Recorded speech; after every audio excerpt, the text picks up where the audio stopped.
Good morning, ladies and gentlemen.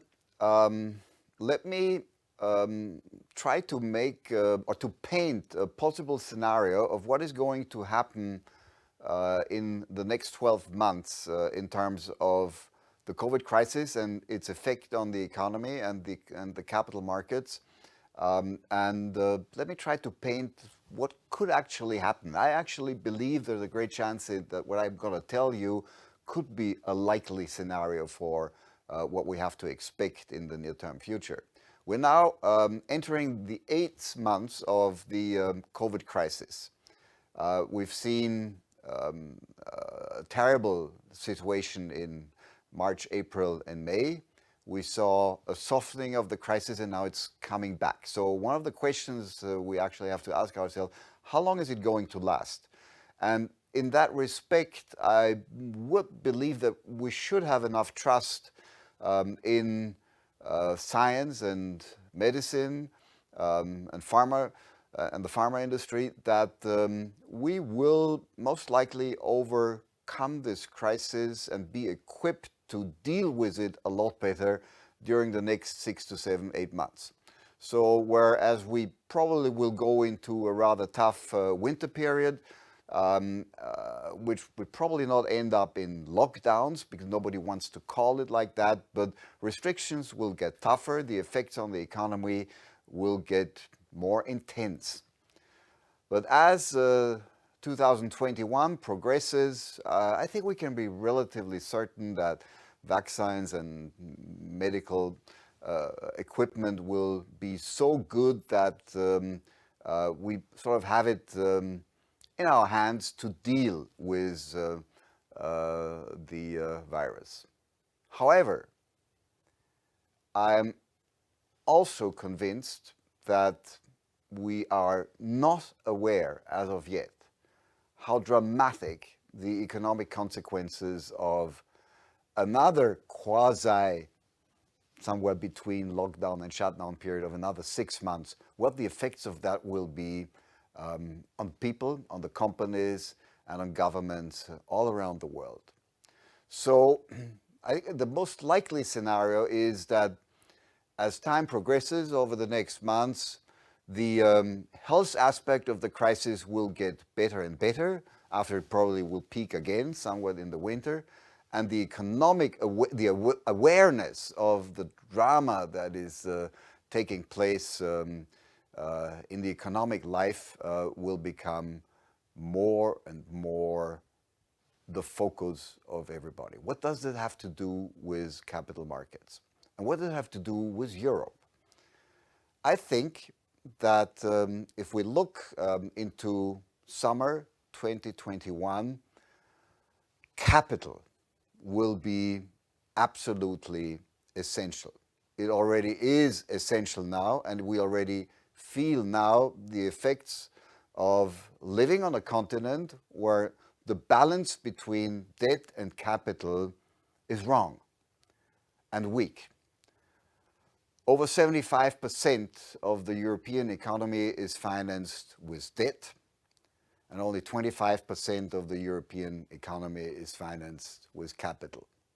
It's exactly the other way around in the United States and in the whole Anglo-Saxon world, and also in many Asian countries and regions, the relation is a lot better.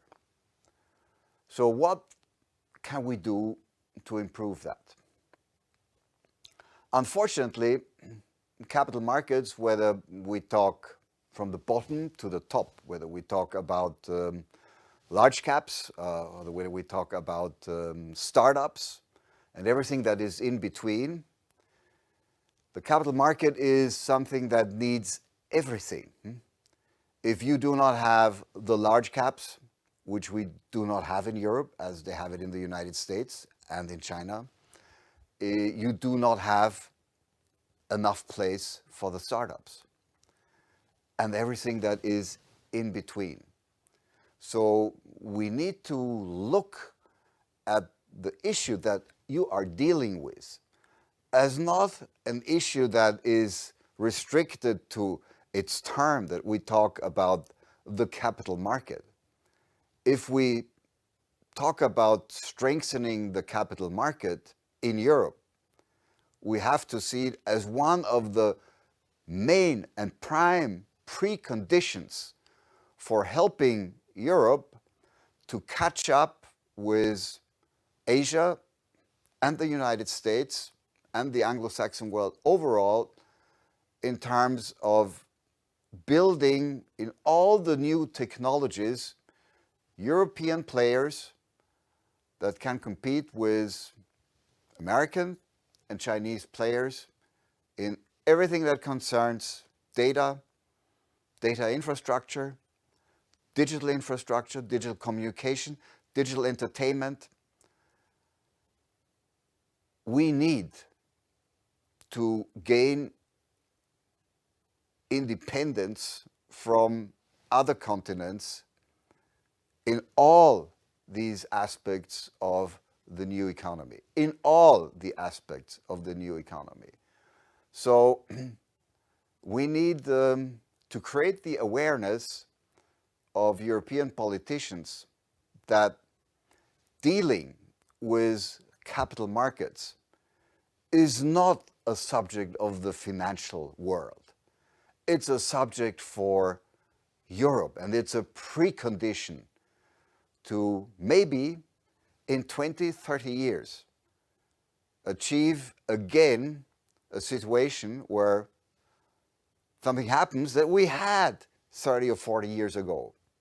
Those industries that determined life, that were modern, that were advanced in the 50s, in the 60s, in the 70s, in the 80s, Europe had a lot of leading companies. Now in all the future technology, we don't have big players in Europe, and we need them. If we don't have them, we will always be at a disadvantage vis-a-vis other continents in our ability to build up startups, to build up venture capital and private equity. So I think what we have to achieve, which is going to be pretty difficult, that we're not talking about a subject that is in the minds of people in the financial services industry or people in the capital markets industry. Quite frankly, I believe we have to find ways on how we can make out of that a Friday for Future movement for a subject that is not really attractive for young people, that is not a subject that creates emotions in young people. So we have to link it to their own future and make them aware of the fact that without a substantially improving climate for capital markets in Europe over the next decades, they will be, the European young people will be at a disadvantage vis-a-vis young people in Asia and young people in the United States. And that if we do not develop really strong capital markets in all its facets in Europe, their pensions in the future will be endangered. Their future standard of living will be endangered, and therefore we have to get young people so far that they understand our issues so strongly that we can create emotions in them, and by that we can gain influence on politicians.